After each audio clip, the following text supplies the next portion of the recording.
ओम श्री साईनाथाय नमः। अनंत कोटि ब्रह्मांड नायक राजाधिराज योगिराज परब्रह्म श्री सच्चिदानंद सद्गुरु साईनाथ महाराज की जय। तो बाबा की असीम कृपा से आज हमारा 14वां अध्याय जो है वो संपूर्ण होता है। बाबा ने बड़ी कृपा बना कर रखी है कि हम श्री साईं सचरित्र का जो अध्ययन है वो निर्विघ्न बहुत ही अच्छे ढंग से कर रहे हैं।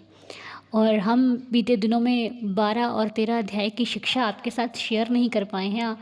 तो हमने 12वां और 13वां अध्याय जो पढ़ा, बड़ा ही शिक्षा देने वाला अध्याय था। उनमें से कुछ शिक्षा जो हमने प्राप्त की हैं वो आपके साथ साझा करते हैं और आगे बढ़ते हैं। तो अध्याय 12 की जो कथा है काका महाजनी जी की, उनकी कथा से हमें एक शिक्षा बहुत ही गहरी प्राप्त होती है। वो शिक्षा ये है कि जब बाबा ने काका महाजनी जी को तुरंत मुंबई लौटने को कहा,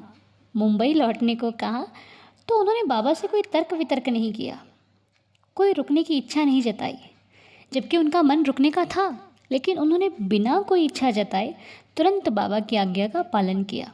और इससे शिक्षा क्या प्राप्त होती है कि गुरु के वचनों पर बिना किसी संशय के विश्वास करना चाहिए। जिस प्रकार कई बार भक्त कुछ क्या करते हैं, वो पर्ची डालते हैं यस और नो की, करेक्ट। तो यस और नो की पर्ची आप तभी डालें जब आप बाबा के आदेश को, बाबा के हुक्म को, बाबा की आज्ञा का पालन कर सको। ये बहुत ही गहरी बात है, क्योंकि कई बार हम सोचते हैं कि बाबा वो जवाब दे जो हमारे को रुचिकर प्रतीत हो, लेकिन ऐसा नहीं होना चाहिए।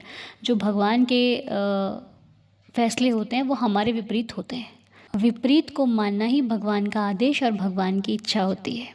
तो ये शिक्षा हमने अध्याय 12 से प्राप्त करी। और दूसरी शिक्षा जो डॉक्टर जी की थी और एक मूले शास्त्री जी की कथा थी। तो मूले शास्त्री जी एक रूढ़िवादी ब्राह्मण थे जो कि अपने गुरु घोलप स्वामी जी के अनन्य भक्त थे।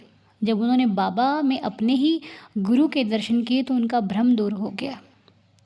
ईश्वर और गुरु एक ही होते हैं, बस हमें अपने गुरु पर दृढ़ विश्वास रखना चाहिए और सभी को एक समान समझकर सभी का आदर और मान सम्मान करके हमें सभी के प्रति प्रेम भाव रखना चाहिए।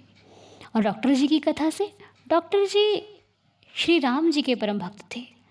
उन्होंने बाबा के पास जाने से मना कर दिया था, क्योंकि बाबा मस्जिद में रहते थे। लेकिन शिरडी पहुंचते ही जैसे उन्होंने बाबा को देखा, उनमें उन्हें अपने इष्ट के दर्शन हुए, प्रभु राम के दर्शन हुए।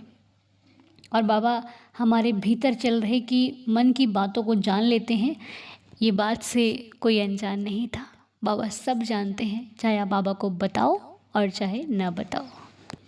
और अब हम अध्याय 13 पर यदि नज़र डालें तो अध्याय 13 में पूरा आपको एक ही आपकी शिक्षा है अध्याय 13 की, कि जो बाबा के वचन थे ना, वही औषधि थे।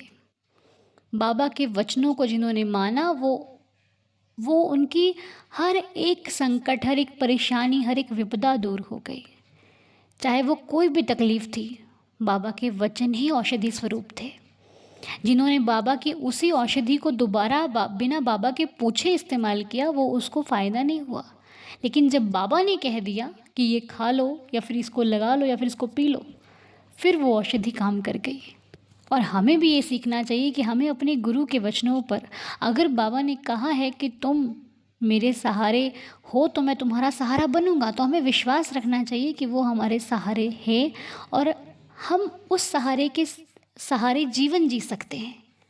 और 13वां अध्याय आपको ये भी सिखाता है कि हर मनुष्य को अपने पूर्व जन्मों के बुरे कर्मों का फल भोगना ही पड़ता है।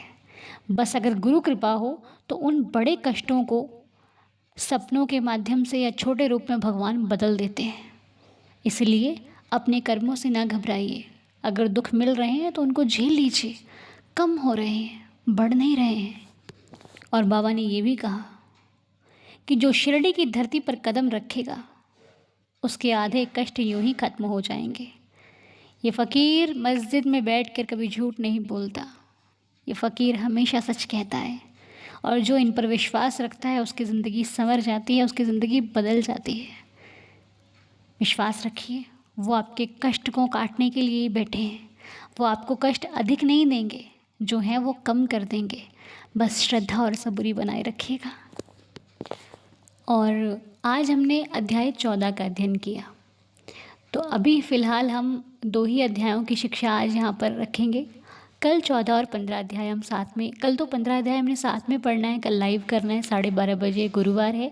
तो कल शाम को 14 और 15 अध्याय जो है वो साथ में किए जाएंगे, ठीक है। शिक्षा जो मॉर्निंग है वो हम साथ में 15वां अध्याय अध्ययन करेंगे, ठीक है। यदि कोई भूल हुई हो तो क्षमा कीजिएगा। ओम साई राम, साई शुभ रात्रि।